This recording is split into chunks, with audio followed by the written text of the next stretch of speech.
Bismillahirrahmanirrahim. Assalamualaikum warahmatullahi wabarakatuh. Alhamdulillahilladzi an'amana bi ni'matil iman wal islam.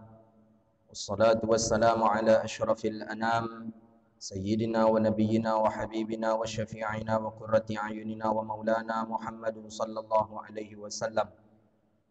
Subhanaka la ilma lana illa ma 'allamtana innaka antal alimul hakim. Rabbi yassir wa la tu'assir ya Rabbi tammim bi khair.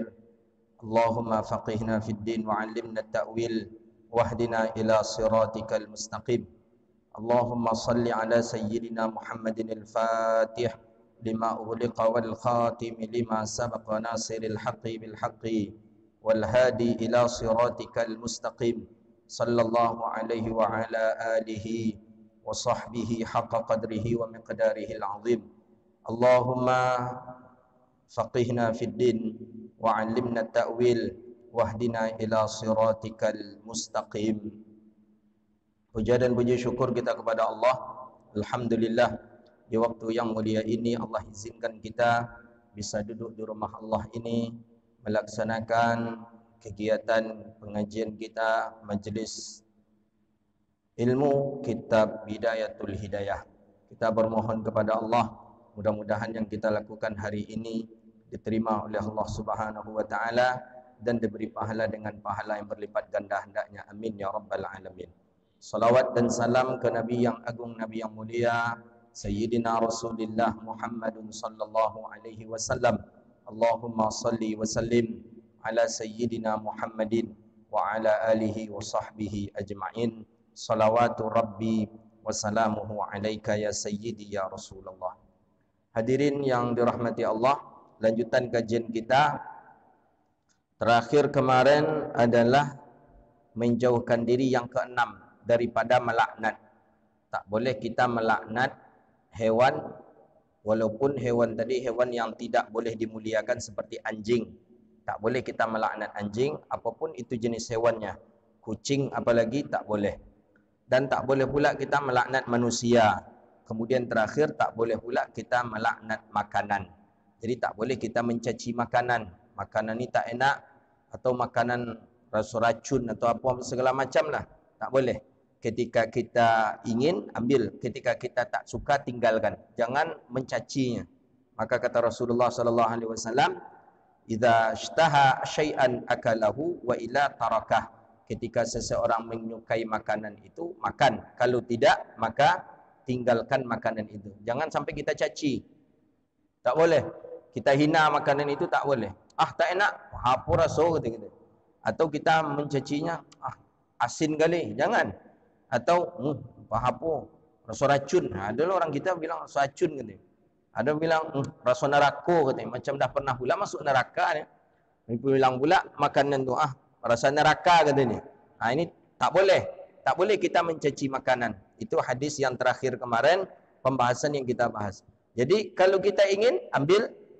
Kalau kita tak suka, tinggalkan. Selesai masalah. Jangan sampai mencaci. Dengan apapun macam itu juga. Dengan seseorang, ya, atau kita memilih seorang perempuan untuk dijadikan isteri kita. Ketika awak niyo, ya dah nikahi.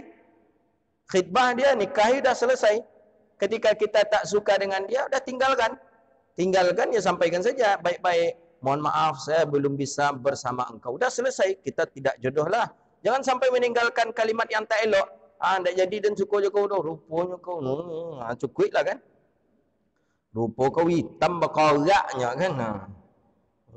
Atau kerana kita marah ke dia, rupanya kau ni orangnya munafik begini-begini. Jangan. Ketika kita ingin, nikahi dia.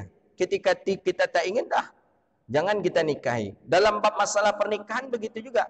Ketika ada masalah, kita tak suka dengan dia, ceraikan.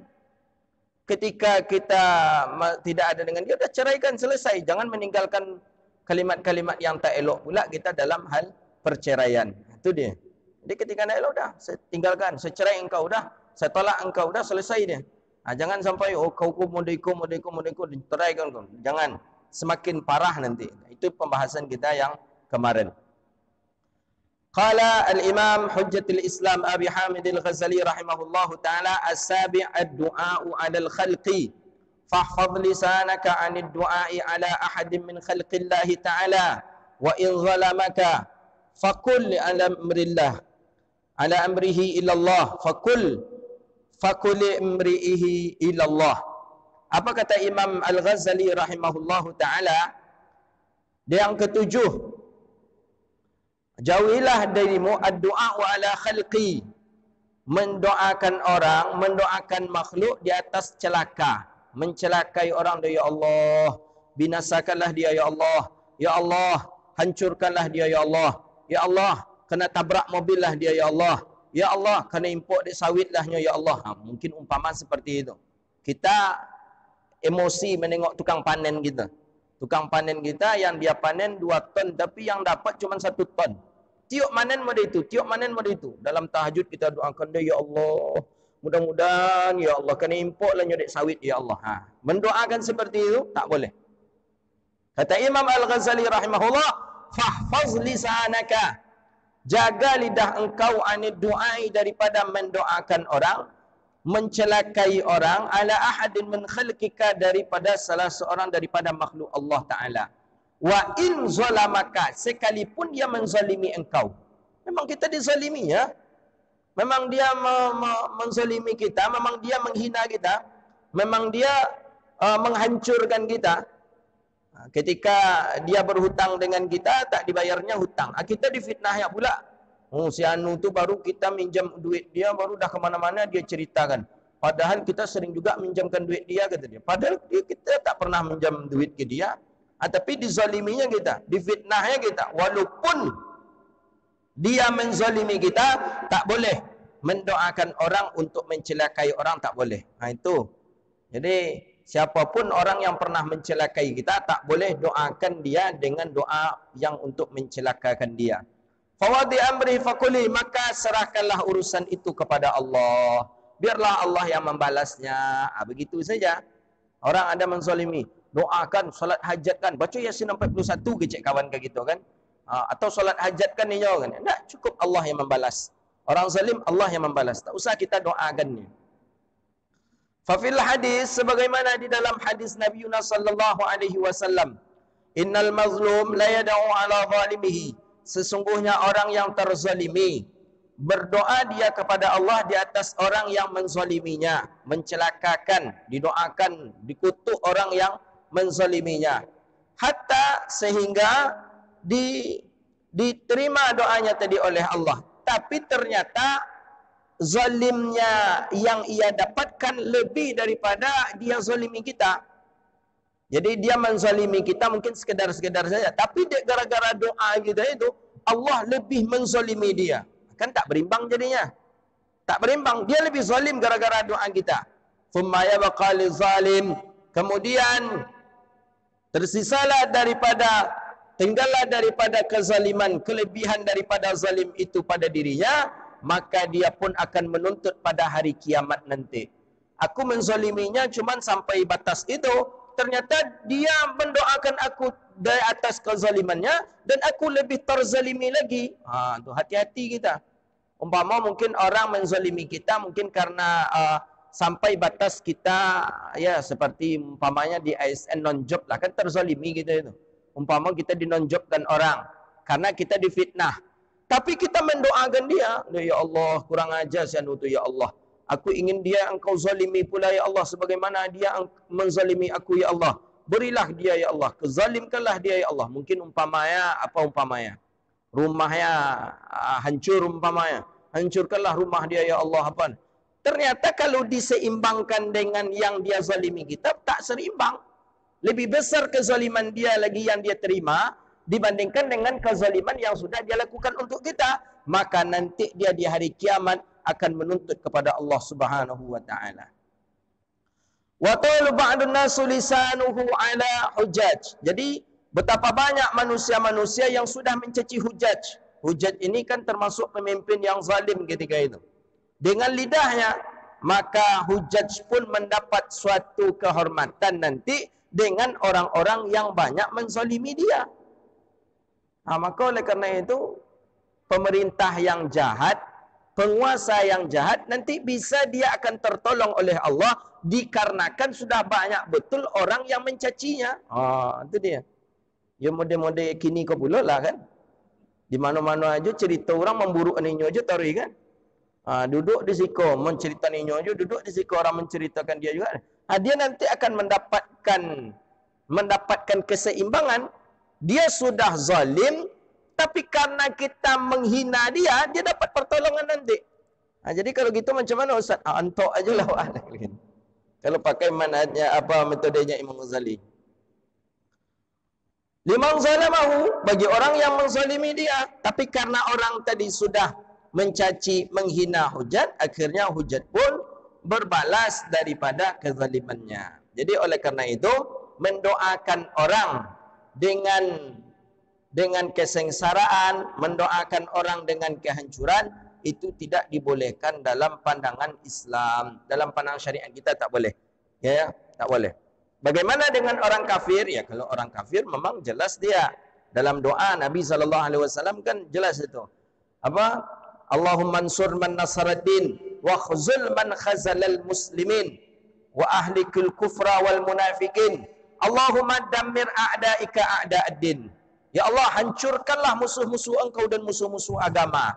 Musuh-musuh engkau maksudnya musuh-musuh Allah dan musuh-musuh agama. Itu yang kita mohonkan kepada Allah Subhanahu wa taala. As-samin, yang kedelapan. Yang kedelapan yang mesti harus kita jauhi daripada penyakit lidah, as-sukhriyah, al-mizahu was-sukhriyatu wal-istihza. Al-mizah, apa itu al-mizah? Al-mizah ini mizah, apa mizah ini ya? Mizah ini sama dengan apa ya? Berolok-olok, bukan. Olok-olok itu sukhriyah. Al-mizah ini bergurau. Al-mizah bergurau. Sukhriyah berolok-olok. Istihza menghina. Hati-hati itu. Bergurau dengan kawan kita, mengolok-olok kawan, istihza menghina, hati-hati. Ini Imam Ghazali mengingatkan kita betul ini. Jangan sampai kita bergurau itu sampai merendahkan orang. Jangan bergurau-gurau sampai menghina orang. Hati-hati, jangan. Awak bergorahnya tapi kawan terhina oleh kita. Mak si anu tu memang tinggi kan. Macam tiang listrik kata kita. Itu kan lah perginya kepada sukhriyahan, mengolok-olok. Malah sampai pula ke istihza, menghina. Jadi ada tiga yang mesti harus dijauhi. Al-mizah, bergurau. Sukhriyah, mengolok-olok. Istihza, menghina. Hati-hati itu, hati-hati betul itu. Mak si anu tu godang tebadan itu kan, macam durum togak kata ni. Maksudnya orang tu gopuknya macam durum, Drum itu antum tengok drum yang isi air itu. Kan luar biasa itu besarnya itu. Itu yang kata ustaz saya, alis matanya bak elang berlari, ramping pinggulnya bak durum berdiri, putih kulitnya bak arang kuali. Jadi ada perempuan tu kata dia, ditanyalah, engkau mau tak? Saya ajar jodoh nih. Kalau engkau mau, saya kenalkan. Seperti apa ciri-cirinya? Kata orang ni bertanya kepada temannya tadi, disebutlah ciri-ciri perempuan tu. Alis matanya bak elang berlari. Mudah apa elang berlari? Mudah apa elang berlari? Ramping pinggulnya bak durum berdiri. Mudah apa durum berdiri? Godang ramping pinggulnya bak durum berdiri, putih kulitnya bak arang kuali. Arang kuali putih atau hitam? Hitam berarti. Jadi terjemahnya alanyo hitam gopuk bulul. Itulah itu. Jadi kata kawan, kalau model itu ciri-cirinya jadi dia ni orang katanya. Lah tak bayang dia. Putih kulit bak arang kuali, ramping pinggul bak durum berdiri. Tu penghinaan itu. Jadi al-mizah, hati-hati. Al-mizah bergurau, sukhriyah berolok-olok, istihza menghina. Jangan sampai kita bergurau tapi kita menghina orang. Ini banyak kadang lidah kita yang terpeleset dalam masalah ini, banyak sekali. Banyak. Sianu, kenal tak dengan Sianu? Sianu yang mana? Masa aku nak kenal? Kan tetangga aku. Nak kenal Sianu? Siapa tu? Sianu tengkak tu. Kan? Syanu tengkak itu kan sudah sampai kepada istihza' kan? Menghina. Sebut ajalah nama. Kadang orang, maaf bang, aku maaf bang. Ada yang syanu tu kan, yang agak tengkak tu kan, dia minta maaf. Tapi ke kawan tak kepada orang yang tengkak tu, dia minta maaf. Tak juga, tak pas. Mizah, bergurau. Sukhriyah, berolok-olok. Istihza', menghina. Maka kata Imam Ghazali, rahimahullahu ta'ala, minhu, maka jauhilah fahfaz lisanaka, maka jagalah lidahmu daripada yang disebutkan itu, filjid, pada keadaan bersungguh-sungguh, harus kuat sekali tenaga kita untuk menjaga daripada jangan sampai bergurau berlebihan. Kita gurau itu mungkin boleh-boleh saja, tapi jangan sampai bergurau itu terlampau berlebihan. Ya, kalau berlebihan kan akan menyinggung kepada perasaan orang kalau kita berlebihan dalam bergurau. Silakan saja, tak apa-apa. Tapi jangan sampai mizah kita itu daripada mizah bergurau-gurau. Apalagi kalau berguraunya itu sudah menyangkut kepada permasalahan agama, itu tak boleh. Apa contohnya? Itulah katanya, syanu tu memang baunya harum. Mungkin dia keluar dari surga mungkin. Atau syanu tu parah baunya, duduk di sampingnya parah baunya. Ini keluar dari neraka tu kan, apa namanya? Berolok-olok, tapi masalah yang diolok masalah agama, itu yang tak dibolehkan. Mak aja tu putih kan mukanya, pucik mukanya, habis wuduk taruh aja tu muka pucik macam tu. Itu kepada penghinaan kita, tak boleh.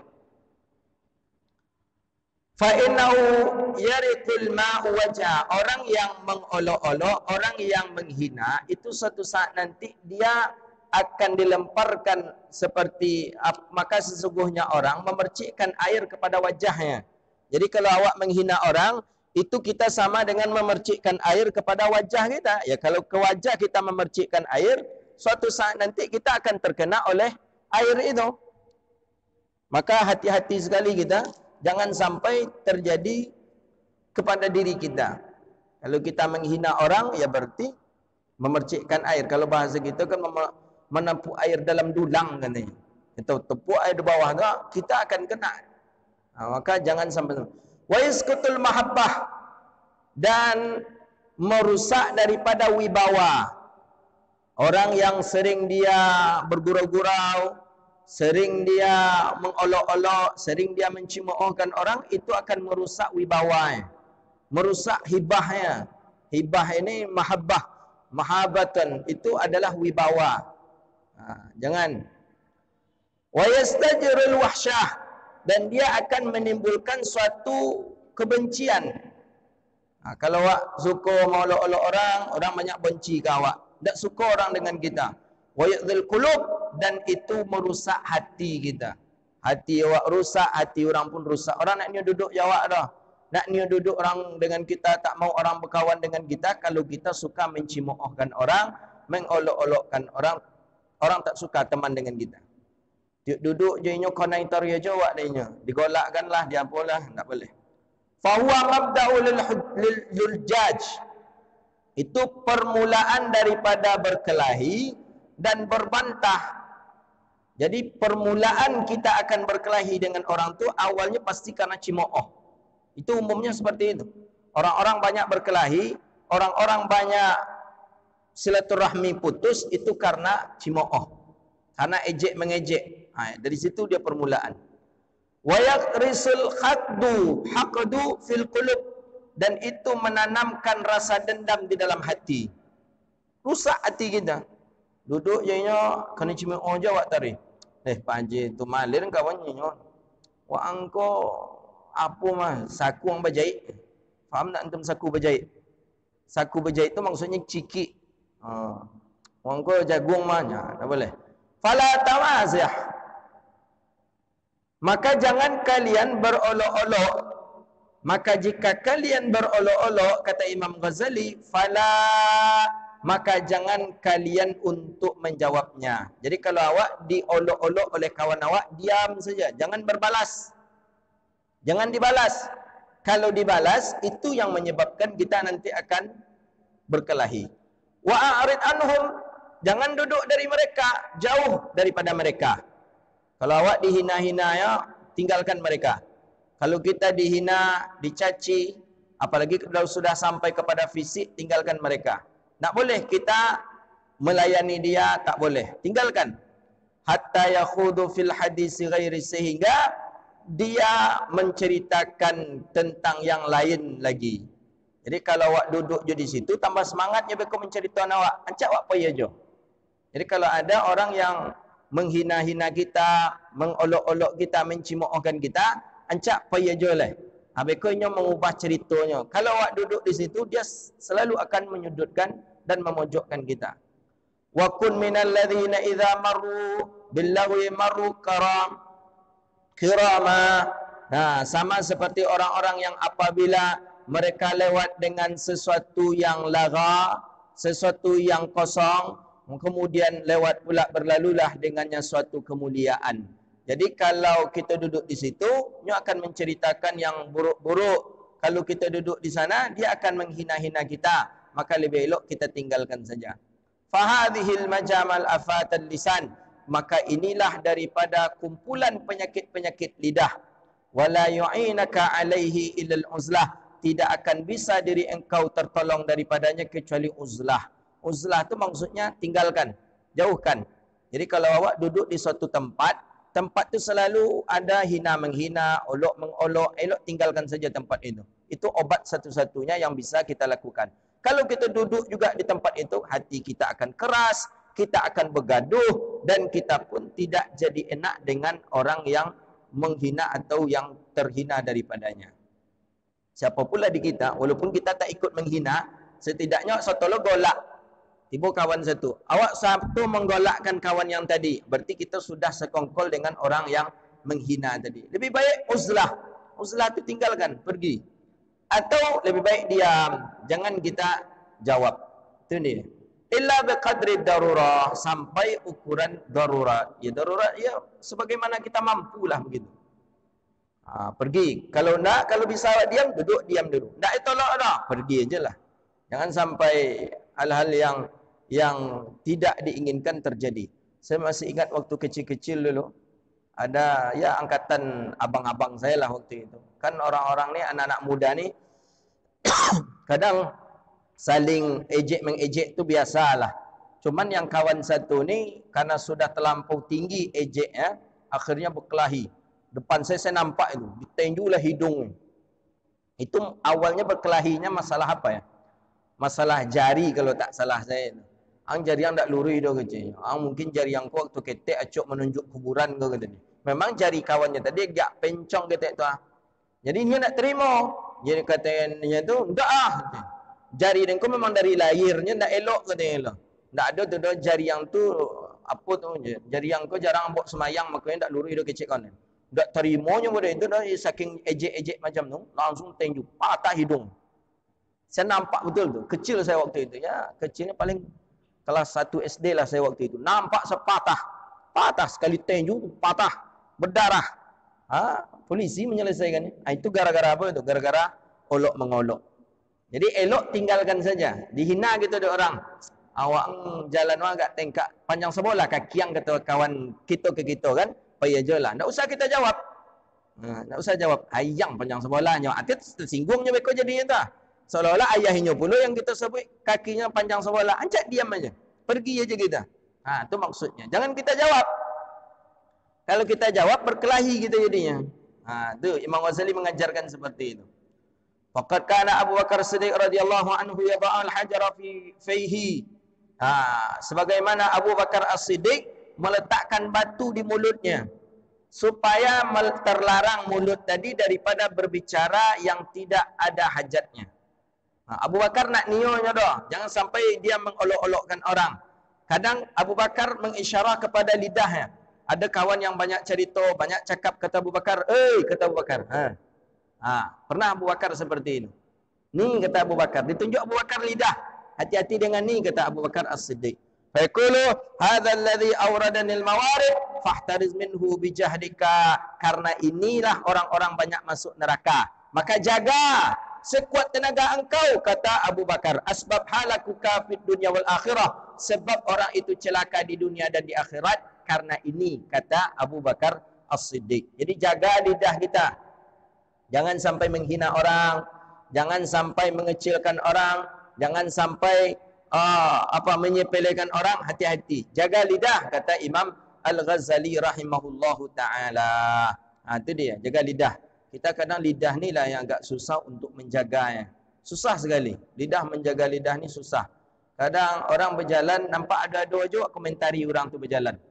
Nampak dah awaknya berjalan, je bininya berdua tu, awak komentari je tu. Tak cocok dah kan, ancak bini pada laki lagi. Apa gunanya awak mengomentari tu, apa gunanya? Cobalah, apa gunanya? Tak cocok kan, bini muda, laki lah tua kan. Apa gunanya? Apa gunanya mulut kita berbicara itu? Itu yang membuat banyak kita hancur itu. Amal kita rusak, di dunia kita habis amal ibadah kita. Orang jalan laki bini berdua tu, apa gunanya untuk kita apa? Tapi dia muncung tadi memang muncung cepe. Tu kata mulut tu mulut cepe, memang asal bercakap aja, dikomentari je tak. Orang berjalan maraton orang berdua ni. Tak cocok ada kan, bini masih muda, laki lah tua. Apa guna untuk kita apa? Pahalanya untuk kita tu apa? Itu bahayanya lidah. Itu yang harus dijaga, kata Abu Bakar As-Siddiq.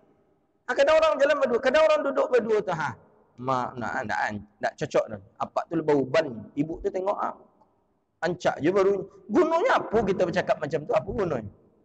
Tu dia. Kadang memang ada orang-orang yang kalau dia tidak berbicara mulutnya tu, dia akan sakit. Kalau tak berbicara mulutnya tu, dia akan demam. Ada saja yang dia komentari. Nampak umpamanya ni dulu ini nampak hewan, cerita Abu Nawas kan, Abu Nawas ketika nampak dia sedang mengendarai himarnya di atas, jumpa dia dengan orang, memang gawat dia Abu Nawas tu. Kenapa? Dia tega, dia menunggangi kendaraannya, tunggangi himar keledainya. Tak kasihan dia nengok keledainya. Keledainya dah kecil itu, ditungganginya pula. Turunlah Abu Nawas karena mendengar cakap orang tadi. Tak sayang ke himar. Tak lama-lama perjalanan, datang jumpa pula dengan orang. Bongak dia Abu Nawas ke kau. Nya nawa himar, nawa keledai, tak ditungganginya keledainya. Akhirnya saking bingungnya Abu Nawas, nyekobekkan deh Abu Nawas tadi himarnya, hanya duduk pulanya di situ. Supaya mengelakkan cakap orang tadi. Orang cakap awalnya, tak kasihan Abu Nawas tu dengan himarnya. Himarnya dah kecil, ditungganginya pula lagi. Turun Abu Nawas, berjalan Abu Nawas. Ketika Abu Nawas berjalan, ada juga komentar orang lagi. Bongak Abu Nawasnya, nawa himar, nawa keledai, tapi tidak dikendarainya. Akhirnya Abu Nawas pun bingung, diikatkannya himarnya, dia tidur dari Abu Nawas. Jadi karena mengelakkan cakap orang tadi. Jadi memang lidah ini kadang rusak amal ibadah kita tu kan karena lidah. Lidah yang selalu kadang mengomentari hal-hal yang tidak elok, melakukan hal-hal yang mengucapkan kalimat-kalimat yang tak elok. Hati-hati dengan lidah kita. Kita bermohon kepada Allah, mudah-mudahan Allah jaga lidah-lidah kita. Amin ya rabbal alamin. Maka Abu Bakar As-Siddiq radhiyallahu taala anhu yada'u hajara fi fihi liyamna'ahu, supaya melarang mulutnya tadi dalam berbicara, letakkanlah batu. Kadang Abu Bakar pun mengisyarah kepada lidahnya, hati-hati kalian dengan ini. Inilah nanti yang akan banyak memasuk kalian ke dalam neraka Allah Subhanahu wa taala. Habis masalah dosa daripada dosa lidah. Jadi dosa lidah ada 8. Pertama, apa kemarin? Yang 8 itu. Pertama, jaga lidahmu daripada dusta. Dia ada 8. Kemudian yang kedua, jaga lidahmu dari berjanji, mengingkari janji. Ketiga, jaga lidahmu daripada ghibah. Keempat, jaga lidahmu daripada berdebat. Berdebat-debat. Yang kelima, jaga lidahmu daripada Yang kelima, jaga lidahmu daripada. Yang keempat, berdebat. Yang kelima apa?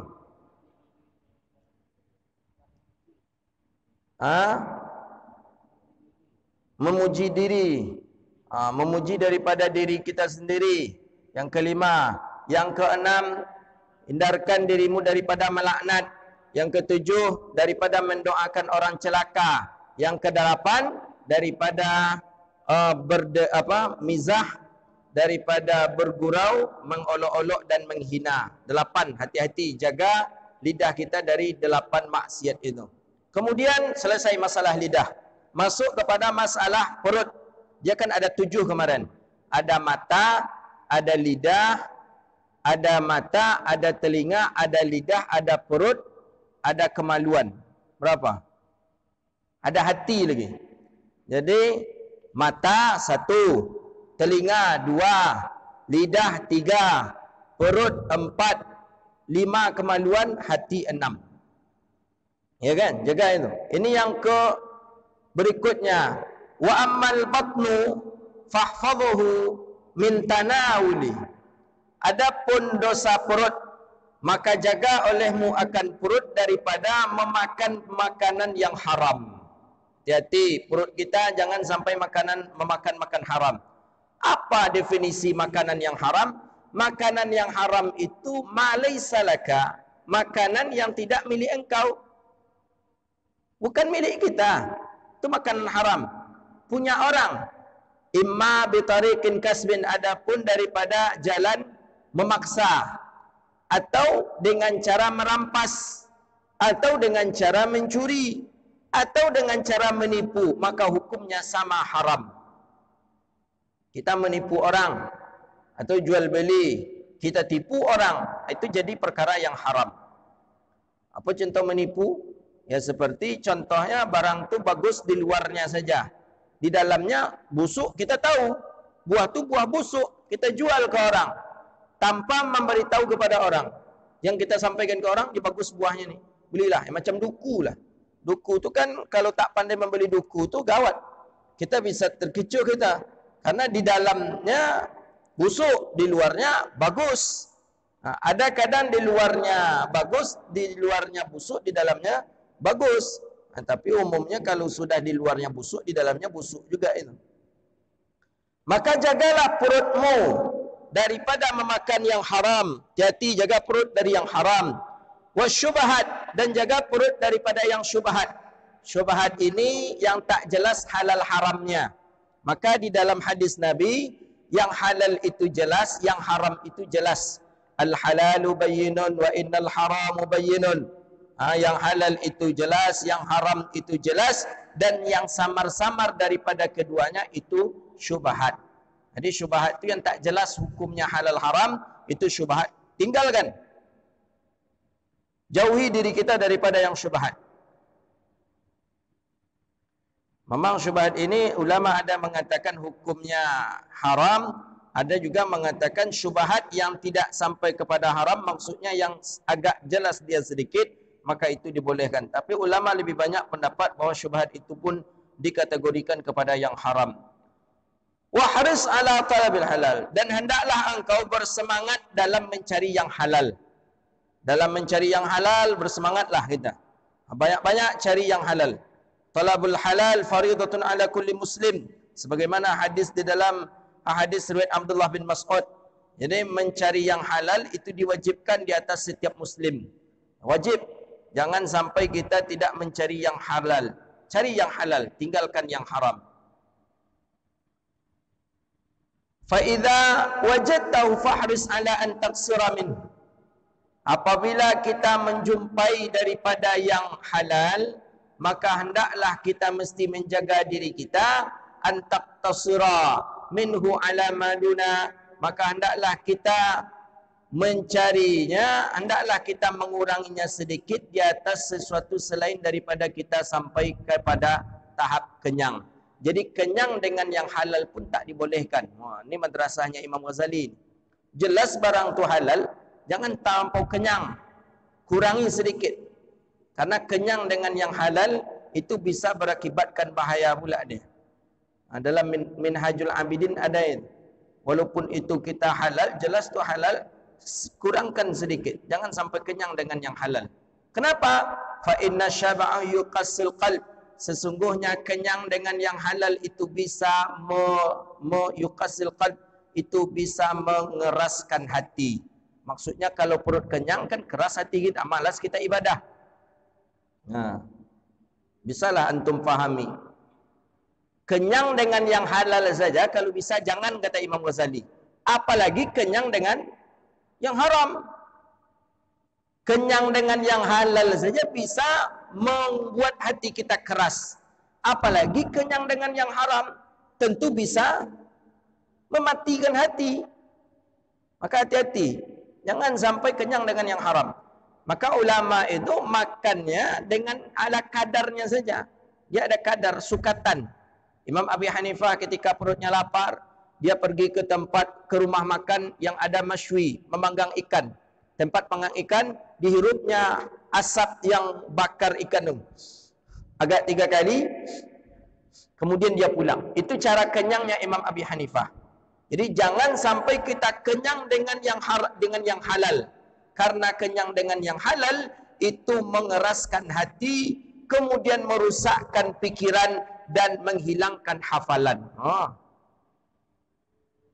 Dan memberatkan badan. 4. Memberatkan badan daripada ibadah. Kalau kita makan kenyang dengan yang halal, akan berakibat kepada 4. Mengeraskan hati, merusakkan pikiran, yang kedua. Yang ketiga, menghilangkan hafalan. Yang keempat, memberatkan anggota tubuh kita untuk ibadah. 4-nya. Kalau kita makan kenyang-kenyang dengan yang halal. Jelas halal duit kita ni. Halal. Jadi maksud hadis, maksud perkataan Imam Ghazali ini macam mana? Jangan makan kenyang-kenyang. Sekedarnya saja. Khairul umur awsatuha. Sebaik-baiknya urusan itu pertengahannya saja. Sekedarnya saja. Jangan terlampau kenyang. Biasa-biasa saja kita.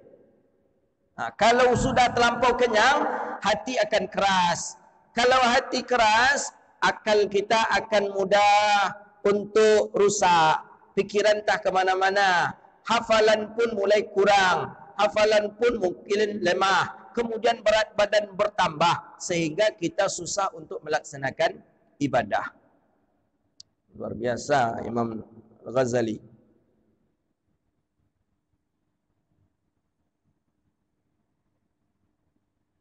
Jadi hati-hati. Jangan sampai terlampau kita daripada kenyang tadi. Batnil mumtila. Orang yang perutnya kenyang, maka biasanya orang tadi akan mewarisi penyakit lupa. Orang yang mewarisi penyakit lupa, maka dikhawatirkan dia akan su'ul khatimah. Maka hati-hati kita. Jangan sampai banyak makan. Banyak makan akan mewarisi lupa. Ya, untuk banyak makan, banyak minum. Banyak minum, banyak dahak. Dahak balgham, itu kata dalam kitab Ta'limut Ta'lim. Banyak dahak yang membuat kita pelupa itu dahak. Lendir-lendir di tubuh itu membuat kita pelupa. Makanya dianjurkan kita untuk memakan kismis. Kismis itu, ya kismis kan di kita kan. Kalau bahasa Arabnya apa? Anggur dia anggur yang dikeringkan itu. Apa? Lupa saya. Dianjurkan dalam setiap hari kita makan 21 kali. Makan 21 kali. Itu untuk apa itu? Untuk mengurangkan lendir. Menghilangkan lendir-lendir yang ada di tubuh kita. Dianjurkan kita makan itu 21 kali. Itu salah satu untuk menguatkan hafalan. Di antaranya untuk menguatkan hafalan lagi, siwak. Bersiwak kita. Siwak itu termasuk mengurangkan lendir di tubuh kita. Menguatkan hafalan. Menguatkan hafalan, memakan kismis, kemudian sering bersiwak-siwak, menggosok gigi kita. Dengan perut kenyang, seseorang akan lupa. Orang yang lupa dikhawatirkan dia su'ul khatimah, na'udzubillah. Dan kita apalagi dengan setelah sapi kurban, parik konyang taruhnya. Jadi orang yang perutnya kenyang dengan yang halal, yuqasil qalb, akan membuat hatinya keras, wa yufsidu zihn, akan merusak daripada akalnya, wa yubtilul hifz, dan dia akan mengurangi hafalan, akan rusak hafalan, wa yathqilul a'dha, dan berat anggota daripada ibadah. Matulah mengantuk, untuk sembahyang tahajud berat, untuk duha berat karena sudah mengantuk. Untuk ibadah, untuk mencari ibadah dan mengaji, menuntut ilmu, berat badan, berat rasanya untuk mengaji tadi, tak mau kita. Kemudian akan menguatkan syahwat.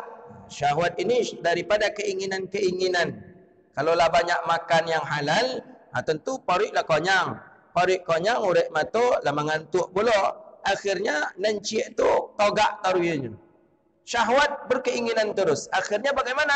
Wayansurul junudu syaitan. Kita pun membantu daripada tentara-tentara syaitan. Menolong tentara-tentara syaitan. Maka kata Imam Ghazali, wasyama'u minal halal maqda'u kulli syarr. Sesungguhnya wasyama'u, dan bermula kenyang daripada yang halal, itu permulaan pada tiap-tiap kejahatan, kejelekan. Pokoknya kalau konyang pori awak, di situ mulai kejahatan itu. Matolah mengantuk, pasti lolok. Mengaji tinggal, salat jamaah tinggal, wirid tinggal. Fakaifa minal haram, bagaimana kalau seandainya perut kita itu kenyang daripada yang haram? Kenyang daripada yang halal saja, hati keras dibuatnya. Akal kita rusak dibuatnya. Hafalan kita hilang dibuatnya. Badan kita malas untuk ibadah dan menuntut ilmu. Syahwat kita naik dan kita pun membantu syaitan. Itu memakan yang halal, apalagi memakan makanan yang haram. Maka hendaklah seseorang untuk menjauhi dirinya daripada makan makanan yang haram. Hadza wabillahi at-taufiq. Sampai situ pengajian kita. InsyaAllah pekan yang akan datang akan kita bahas kembali lanjutan daripada maksiat perut. Jadi 2 hari ini yang kita kaji. Pertama, maksiat daripada lidah ada yang ke-8, yaitu bergurau, senda gurau, dan berolok-olok dan menghina. Jaga lidah kita jangan sampai mengolok-olok orang, jangan sampai menghina orang, dan jangan sampai mengecilkan orang. Karena orang yang kita hina, orang yang kita caci, suatu saat nanti bisa yang kita hina itu akan berbalik kepada kita, yang kita caci itu bisa akan berbalik kepada kita. Kemudian jagalah perut kita daripada memakan makanan yang haram, daripada memakan makanan syubhat, dan ambillah memakan makanan yang halal. Makanlah makan makanan yang halal. Tapi kata Imam Ghazali, makanan-makanan yang halal itu pun jangan engkau sampai kenyang memakannya. Makanlah dengan sekadarnya saja. Karena orang yang makan dengan makanan yang halal sampai kenyang akan membuat hatinya keras, akan merusak akalnya, akan merusak hafalannya, akan membuat berat badannya untuk ibadah dan mengaji, dan akan menguatkan syahwatnya, dan dia membantu daripada tentara syaitan. Jadi makan tu sekedarnya saja. Makanan yang paling berkah kata Nabi SAW dalam hadis riwayat Abdullah bin Umar dalam hadis Bukhari Muslim, maka surat alaihi aidi. Kata Nabi, inna ahabbut ta'ami ilallah, sesungguhnya makanan yang paling disukai oleh Allah, hidangan yang paling disukai oleh Allah, maka surat alaihi aidi, makanan yang banyak tangan pada hidangan itu. Jadi di makanan itu banyak tangan. Si fulan, ada tangan orang miskin, ada tangan orang fakir, ada tangan orang alim, ada tangan para wali. Semakin banyak orang makan di hidangan itu, maka hidangan itu adalah hidangan yang paling berkah di sisi Allah Subhanahu wa ta'ala. Maka hidangan yang paling bagus itu hidangan yang paling banyak tangan. Maka Nabi SAW, besar nampan Nabi, sebagaimana di dalam hadis Syama'il Muhammadiyah, nampan Nabi itu besarnya bisa makan 9 orang. Besar atau kecil tu? Besar. Itu Nabi, nampan Nabi itu. Ada 9 orang yang bisa makan di nampan Nabi. Jadi makanan yang paling berkah itu adalah makanan yang banyak tangannya. Yang banyak tangan ikut makan itu maksudnya bukan kiri soto pula, enggak. Tangan kiri soto, tangan soto itu banyak tangan, enggak. Maksudnya banyak orang yang ikut makan di hidangan itu, itulah hidangan yang paling berkah di sisi Allah Subhanahu wa ta'ala. Ana al-fakir alhamdulillah. Satu nikmat yang Allah beri, ana pernah beberapa kali satu nampan dengan Habib Umar. Habib Umar ibn Hafiz Pernah beberapa kali waktu beliau ke Kairo, beliau sering kali ke Kairo, Habib Omar hafizahullah sering kali ke Kairo dari Hadramaut, Tarim, beliau datang ke Kairo dan di Kaironya lama, kadang 3 bulan, kadang 2 bulan. Beliau di Kairo dan alhamdulillah anak al-fakir Allah beri nikmat, pernah beberapa kali satu nampan dengan beliau, alhamdulillah. Dan kadang dan pernah juga beliau meletakkan hidangan itu di tangan ana. Jadi beliau ambil, beliau letakkan di tangan ana dan ana suap. Dan alhamdulillah banyak keberkahan yang anda dapat ketika itu bermajlis dengan beliau. Ada kalau tak salah anda dapat juga itu hidangan daging yang beliau suapkan ke kami masing-masing, termasuk saya al-fakir ketika itu di Mesir dengan Habib Umar. Alhamdulillah. Jadi makanan yang paling mulia itu makanan yang banyak tangan. Jadi jangan kita mansur aja, makan surang aja, jangan. Ajak kawan kita, ajak kawan makan. Makanya Nabi jarang kita membaca hadis, boleh dikatakan belum pernah kita menjumpai hadis Nabi itu makan dengan satu piring sendiri saja. Jarang sekali. Nabi tetap makan bersama orang lain. Kadang gelas dalam hadis Muslim itu riwayat Sayyidah Aisyah, gelas satu dengan Sayyidah Aisyah. Jadi makan sendiri, minum sendiri, jangan ajak orang lain untuk ikut makan bersama kita. Hadza wabillahi at-taufiq. Rabbana atina fid dunya hasanah wa fil akhirati hasanah wa qina adzabannar. Allahumma faqihna fid din wa 'allimna tawil wahdina ila siratikal mustaqim. Rabbana hab lana min ladunka rahmatan wa hayyi lana min amrina rasyada. Rabbana innana amanna faghfir lana dhunubana wa kaffir 'anna sayyi'atina wa tawaffana ma'al abrar. Rabbana atina fid dunya hasanah wa fil akhirati hasanah wa qina adzabannar. Wa sallallahu ala nabiyyina Muhammadin wa ala alihi wa sahbihi ajma'in walhamdulillahi rabbil alamin. Sallallahu rabbuna ala nuril mubin Ahmad al-Mustafa sayyidil mursalin. Sallallahu rabbuna nuril mubin Ahmad al-Mustafa sayyidil mursalin. Sallallahu rabbuna ala nuril mubin Ahmad al-Mustafa sayyidil mursalin wa ala alihi wa sahbihi ajma'in wa ala alihi wa sahbihi ajma'in. Walhamdulillah. Insyaallah besok subuh pengajian